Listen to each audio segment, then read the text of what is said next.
guys, we're doing the second part of chapter 4, which is naming compounds.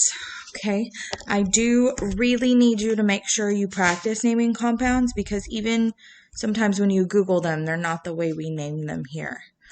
All right, so when we name ionic compounds, there are two different types. There's one that form only one ion, and there's one that form more than one ion. Okay, so there's variant and invariant. The invariant ones are the easy ones, but these are the ones where the charge remains the same. So this is not transition metals.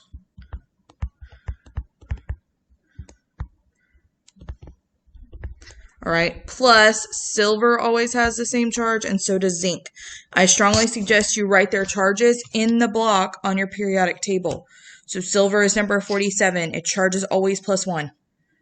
Zinc is number 30. Its charge is always plus 2.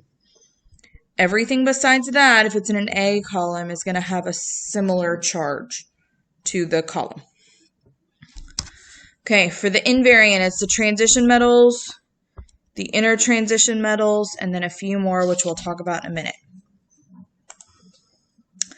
So, the first type, these are the easy ones to name. These only have 2 elements. They're binary compounds, so 2 elements. You just name the metal, name the nonmetal, but change the ending to IDE. So, KCl is potassium chloride. CaO is calcium oxide. So here, we look at the metal name, that's calcium. Bromine will go to bromide. Okay. Next one, Ag3N. Ag is silver. Remember, this is still a single variant, so 1 charge. And N is nitrogen, but it goes to nitride. IDE. The second element's going to have IDE on it. Now we're writing the formula. This is from the last video. Remember, you look at the charges from the periodic table. So rubidium is Rb. That one's plus. Sulfide, that's just sulfur. And you cross them, so it's Rb2s. Remember, you just cross down the charges. Plus and minus go away. Okay, the type 2 compounds. These are the ones that have multiple charges. Again, these are transition metals. Here they are. Also, these 5 on the periodic table, they form a little square plus thallium. So 10 is number 50.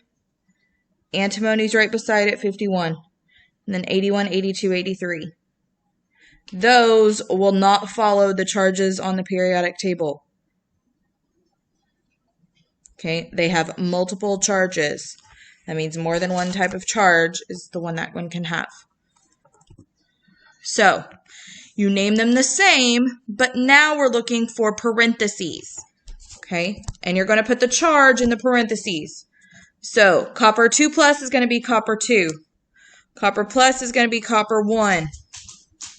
The way to find the charge is that you backwards crisscross. So this 2 belongs to the oxygen.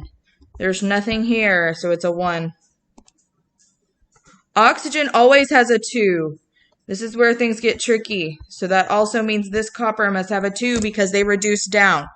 Remember, they reduce when they can for ionic compounds. So here's just a common list. Now, this is not all of them. You're going to be able to tell from backwards crisscrossing. I do want you to notice from this table, though, look at the old way of naming. So chromium 2 and chromium 3 were chromous and chromic. But copper 1 and 2 were cuprous and cupric. So we're looking at different charges, but they had the OUS and IC.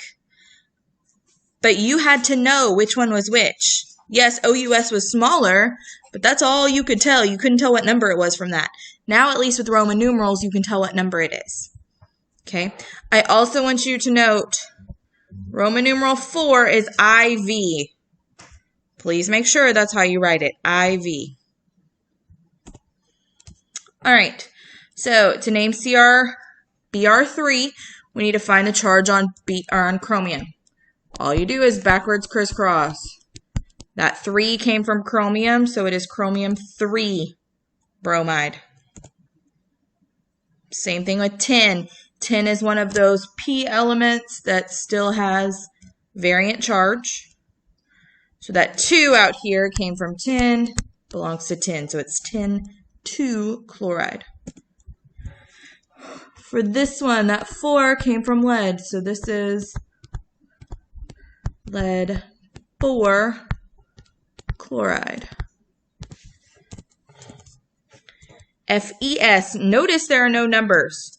When there are no numbers, you need to be careful because you need to look at the charge of the nonmetal. Sulfur is -2, which means no numbers.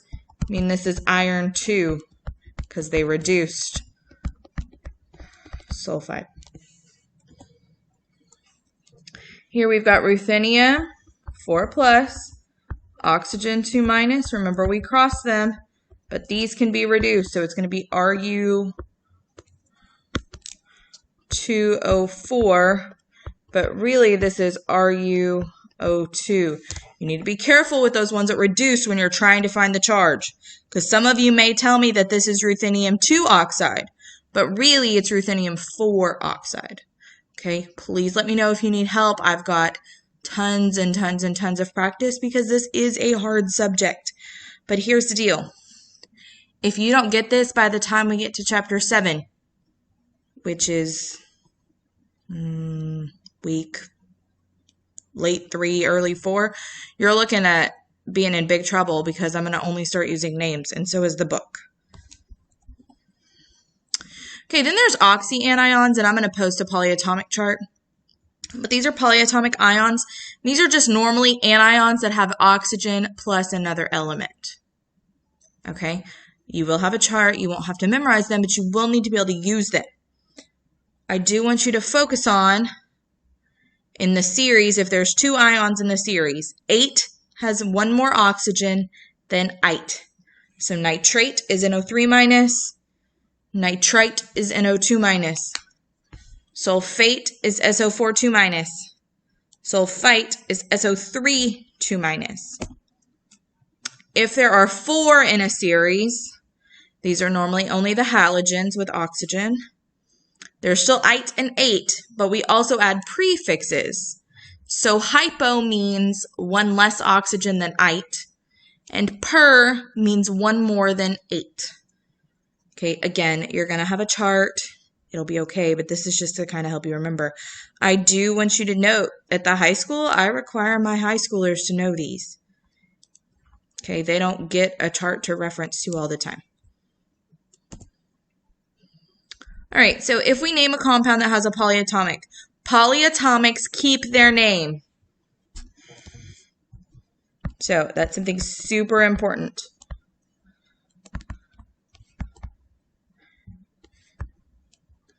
Okay, so here I've got Na, NO2. You know this has a polyatomic in it because there are 3 or more elements.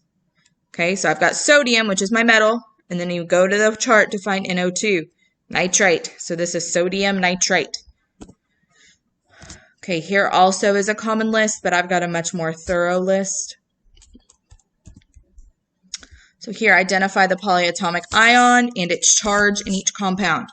So normally, polyatomics are the second part of the compound. So the polyatomics on all of these are going to be the back end. So that one's NO2- because potassium has a 1 charge.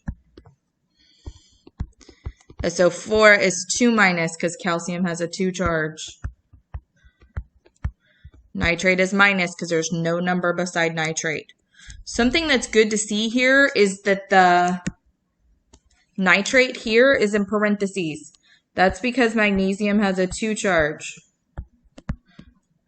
So when you cross ones with a charge that have polyatomics in them, you have to put the polyatomic in parentheses. Okay. So here, name the ion. So Li, that's just lithium. Then you go to the chart and find the rest of it. Cr2O7, that is dichromate. And again, you don't have to memorize these. You can use your chart. I probably suggest you have it printed, but you can use it. Here, this one is a little different because this is one of those variant ones, so you need to look at the chart. This is 10-2 because of that number outside. Then you go to your chart. ClO3 is chlorate. Okay, last one. This is the opposite. So cobalt here, it tells you the charge, 2+. Phosphate is PO43-. We still crisscross, and I get CO3. Phosphate must go in parentheses. PO4, 2. Okay, again, if you need practice, please, please, please send me an email. Okay, next thing is hydrates. These are going to be real brief. We do have a lab that covers these later on, but hydrates are ionic compounds that contain specific number of water molecules. Okay, so in this one, I've got this magnesium sulfate, no big deal. But then it's got this dot and some waters. The dot is what we get the hepta from, and I'll tell you what those are in a minute, but then the water just is hydrate. Okay, these are pretty common in labs, and when we use them, we have to make sure to get the proper amount of magnesium and sulfate and not water, because we don't really care about the water. We have to heat them up until they have no more water in them, until all the water evaporates. All right, so here's a list of the hydrate prefixes. Again, I'm not going to really ask you to know these, but these are the same prefixes that we're going to see in covalent compounds. So it is kind of important that you make sure you know all these prefixes. All right, so now we're talking about covalent bonding. Remember, those electrons are shared. We already talked about that earlier in this chapter. And electrons that are not shared are called lone pairs.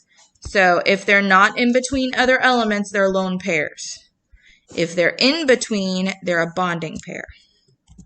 This is really going to become important in chapter 5 and 6 when we're drawing molecules. Okay, when two atoms are sharing one pair of electrons, that is a single bond. When two atoms are sharing two pairs of electrons, so here in this example, that's a double bond. Okay, you do need to go ahead and write these down. I'll re-refer to these in chapter 5, but I normally call them CNOPs. Okay, those are the only 5 elements that can double or triple bond, and they must be to one another. So if it is not one of these elements, it cannot have a double bond attached to it. Triple bond is your last one. They share 3 pairs of electrons. Normally, we're going to draw bonds like this with lines. Again, we're going to start drawing those in chapter 5.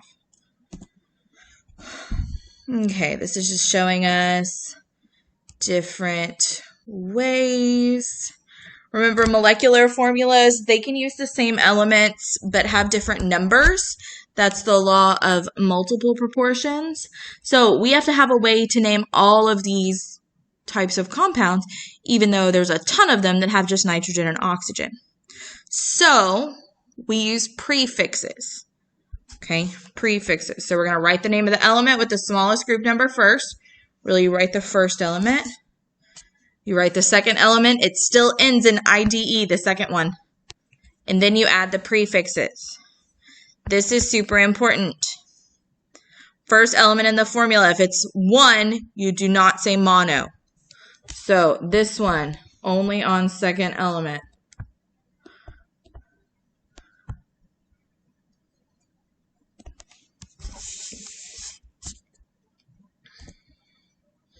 All right, so if it's only 1, you just name it. So A is nitrogen. And then 3 is triiodide.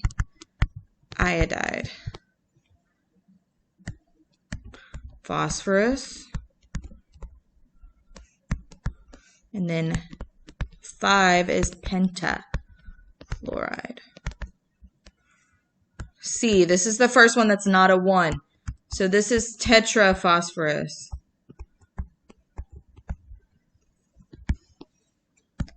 Decasulfide. The thing to keep in mind here is that we're not crossing anything. Whatever the number is belongs to that specific element. Okay, another one. Dinitrogen. This one is penta, but A and O don't really go well together, so it's just pentoxide. I'm not going to count you wrong for that, but it is not, you don't ever put an A and an O together. Okay, phosphorus tribromide. These are actually much easier to write because you just write the elements and then add their prefixes as subscripts. Okay, so that's the end of this video. I do want you to keep in mind that you have to know if it's ionic or covalent before you start naming, because if you don't, you're going to be in big trouble when it comes to naming. Okay, y'all have a great day.